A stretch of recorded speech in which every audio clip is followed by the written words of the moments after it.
One. What's going on, GWD? We are here with the Kickoff episode 3. Very successful week 1 of Madden League. There's a lot of good games, top to bottom, and we're gonna go over some of those today. Today with me, I got Jonah. Say what's up. Hello. And we got not Jonah, Mac Jones. Show. Yo, All right, how what's you up? guys doing? I'm doing good. Okay, Good. okay. Well, let's go ahead and start with primetime game 1 that we saw, which was this Packers and Saints game. This was Deaver and Chicken Tendies. This was definitely the best game we saw last night. It came down to the wire. Tendy went for 2 at the 1. No, went for 2. He tied it. No. He scored a touchdown and went for 2 with about 30 seconds left. Debert deflected it and won the game.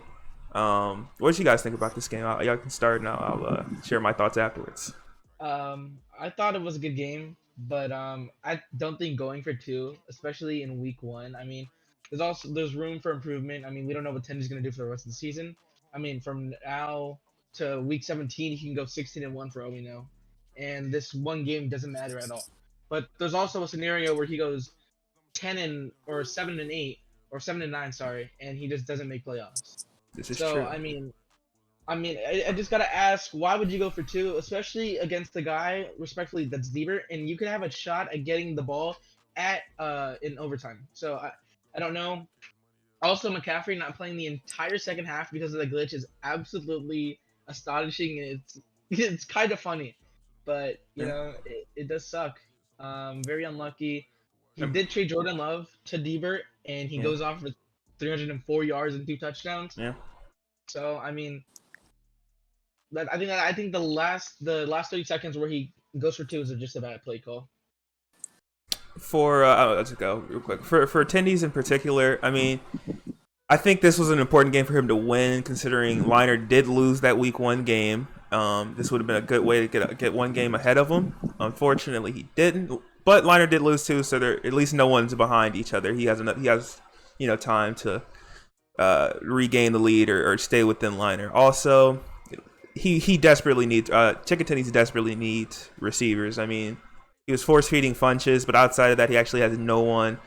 He was force feeding McCaffrey, and then once McCaffrey went out, it was AJ Dillon. So, I mean, I would be looking for Chicken Tendies to get some more offensive weapons. Defensively, he has to learn how to get some stops. I mean, Debert was consecutively going down there and putting up touchdowns back to back with just big plays. He wasn't really like moving methodically. It was big play, big play, big play. And I mean, if he can stop that, I think he could have really blew D-Bird out, but he didn't. So that's unfortunate. Joan, any thoughts? Yeah, it's pretty much said it all, but Madden completely sold tendies. Yeah, yeah, for sure. I mean, anywho, shout out to D-Bird. He got the win. It's an important win. He's in a division with a tough Falcons team and a tough Bucks team. So getting this win week 1 was important for him. We'll move on to game 2 that we saw tonight, which was this Seahawks and Colts game. Brandon taking on R2. This was a pretty sad performance, honestly, from R2. And I don't really think the score does it any justice. But since Jonah didn't get much talk time last time, I'll let Jonah start this one off, and we'll just pick up where you thought. What did you see, Jonah? This was completely one-sided game. Okay. Just Colts completely disappointed me. Mhm. And you quit the game too. That's pretty messed up, dog. But yeah, this is just a one-sided game. Brandon won this easily. Yeah. Jaden, you got anything for us? Going into this game, I did bet on R2. I mean, the return was huge. Brandon having the same confidence he always does, puts 133K on himself. So yeah, I think we were all cheering for R2 in this game, and he just let us down. I've been saying that he's kind of fraudulent sometimes. I mean, I beat him with the Bengals on just 3 plays using the entire second half. Mhm. He's kind of a fraudulent player now and then again, but he looked very solid in the beginning. But I think that was just because Brandon had a little rust on him, and then just got absolutely murdered. So you gotta. I mean, I don't feel bad. He did quit. So I mean, I have to agree. I don't think the score really does this game justice. I really do think that there was a wide opportunity for R2 to win this game, but he came out and he played scared. He resorted to the same 3 offensive plays that were boxed because, I mean, he was scared to open his playbook. The first 6 possessions of this game, the score was like 3-3, and then eventually he throws a couple picks, he gets some pick sixes, and then we start to see the blowout.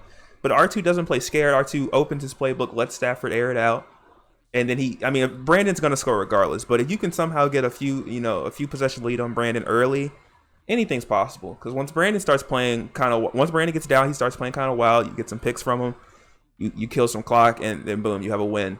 But Brandon is very good, as you can see. I mean, it's going to be tough for anyone to beat him this year, and certainly R2 couldn't get the task done. But that's 3 interceptions from Stafford. There was just no offense from the Colts, and it's pretty sad to see. But we're gonna move on to the rest of the games we saw. Over here is the week schedule. Just kind of go in order. So Ryland won his game on a force. Roman beat the CPU.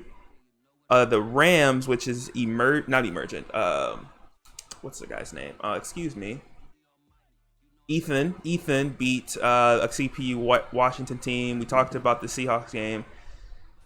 J Daddy will be getting a force against Carolina because Weeda quit. It was getting bad over there, from what I heard.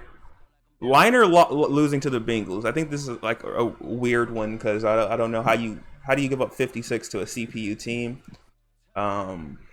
That's beyond me. But the game we could really talk about is Franny.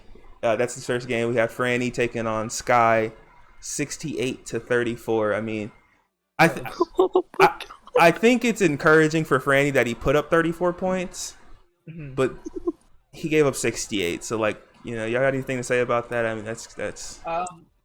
Franny said that it was tied going into halftime. So, to be honest, he scored 1 touchdown in the second half while his opponent scored 7.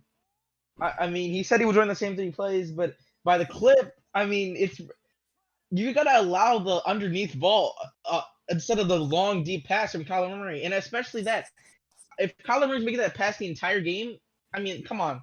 Kyler Murray's not doing that in real life. He's not throwing off the back foot 70 yards or 50 yards downfield on a perfect dime. I mean, it's not happening. Yeah. But Franny just has to know that he has to allow the underneath instead of giving up the big play, giving up the big play, and giving up the big play. He just needs to understand that. And once he gets that, I think Franny can do much better.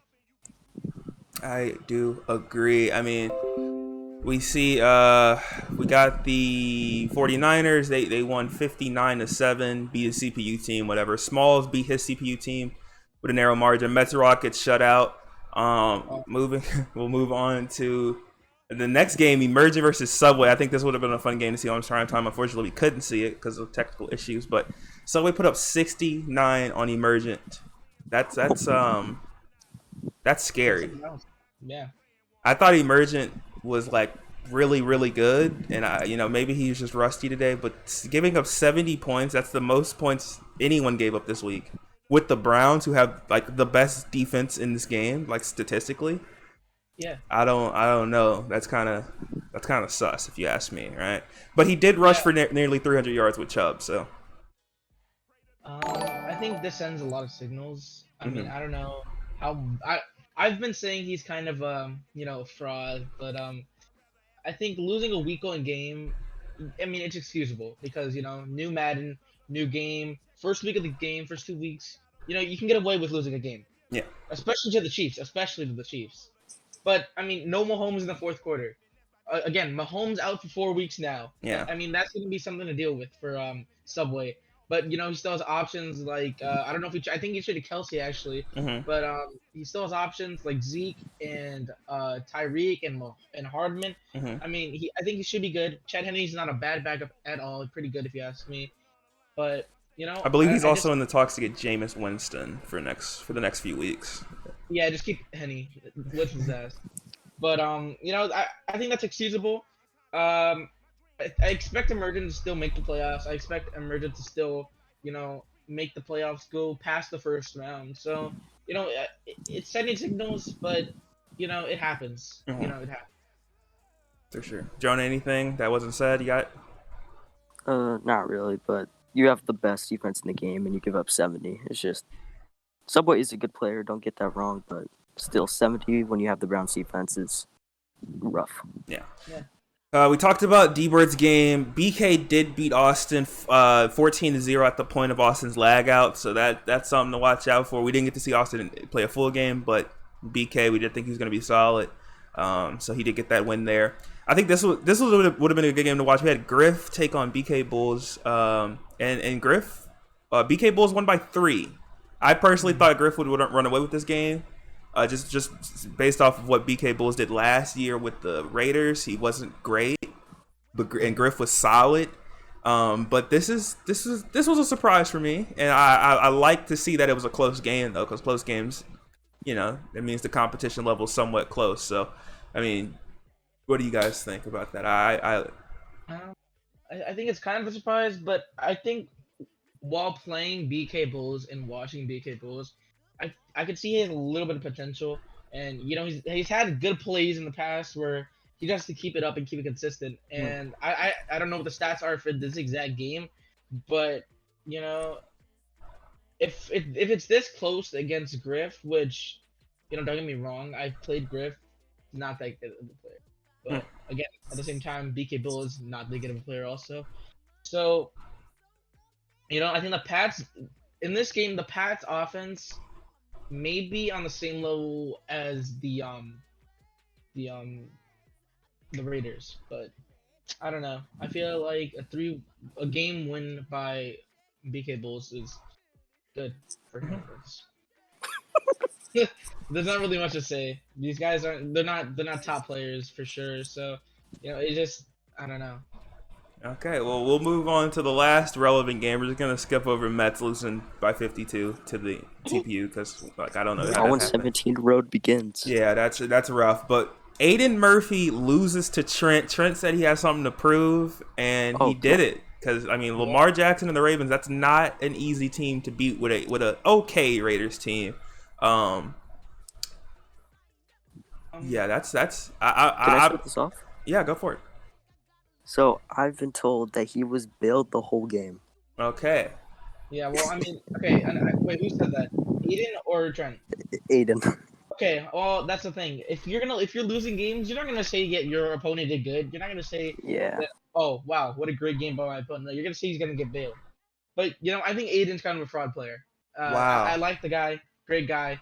But he's kind of a fraud. He's been dealt 2 great teams in the Madden leagues with the Bucks and the Ravens, and losing games with the Ravens is just unexcusable. I don't know what to say. I'm pretty sure he has Travis Kelce or one of the top 10 in the game. So yeah, losing with Lamar Jackson, Travis Kelce, Marquise Brown, and a solid defense is just unexcusable, especially to the Raiders. I think Trent's gonna take this year personally after what we said about him. He's gonna take it personally, but I just don't think how that's excusable. So do you think Trent is a top player in this league now? Does this put him on the map, or do we need to see a few more weeks from him? Because Aiden is solid. Definitely to see a few more weeks. A few more weeks for sure. I don't know what his schedule looks like exactly, but Aiden, kind of a fraud, not gonna lie. But yeah, wow. Good game by Trent. He's gonna take it personally. Hopefully we see him in the playoffs. He's probably just gonna give us the cold shoulder though, and just not want to do any interviews after we shit talked him the entire week 1 kickoff show. So we'll see what happens.